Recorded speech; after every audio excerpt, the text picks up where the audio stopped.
The entrenched machine gun spat lead down on Dobrow's comrades, the narrow street serving as a fatal funnel.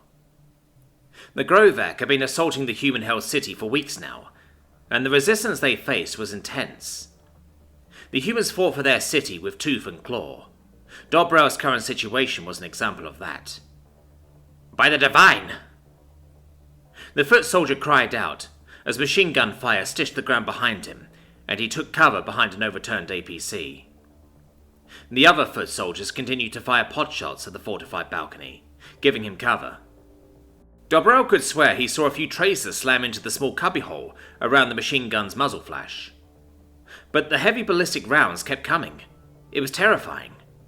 What kind of a mortal monstrosity was up there?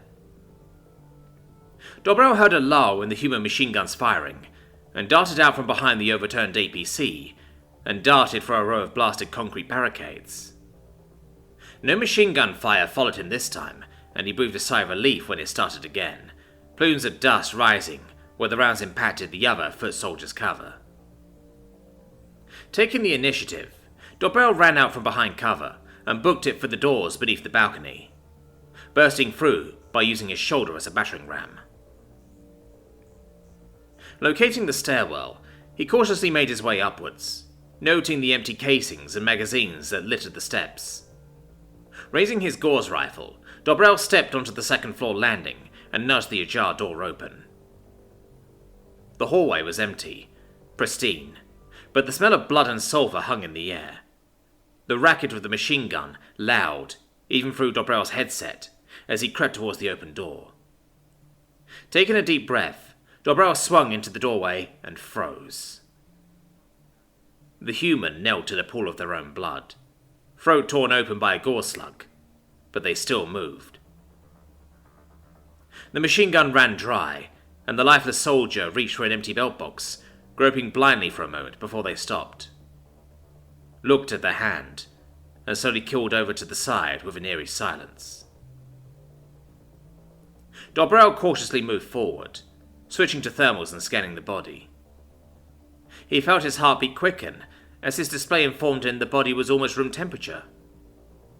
Dobrow poked the body's arm with his Gauss rifle's muzzle. It moved easily. Dobrow heard his squadmates calling his name, and he turned to leave the room. But something stopped him from taking his eyes off the dead man. He could have sworn he'd seen those lifeless eyes flick towards him. Shaking his head clear, he left the room.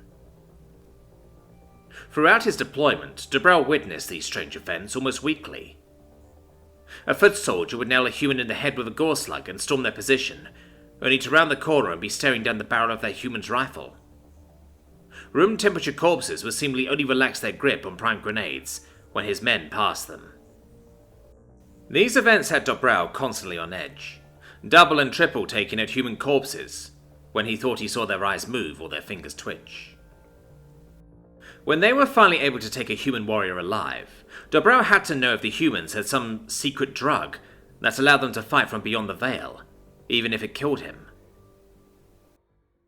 The grizzled human softly stared into Dobrow's 4 bloodshot eyes, puffing on a cigarette. Dobrow had asked the question minutes ago, but the human still hadn't replied. He was about to ask again when the human finally spoke. "You're telling me you think we have some kind of super serum that allows us to fight even when we're dead?" Dobrow nodded. The human just laughed and extinguished their cigarette, much to Dobrow's chagrin.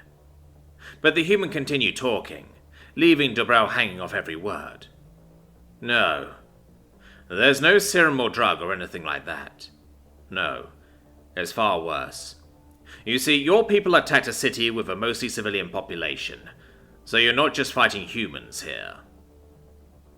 The human chuckled darkly, long hair falling in front of their eyes as they leaned ominously forward. "You're fighting the spite that lives in every human's heart. Yes, you may kill a man. You can kill a man quite easily, but spite, anger, hatred, these things are unkillable.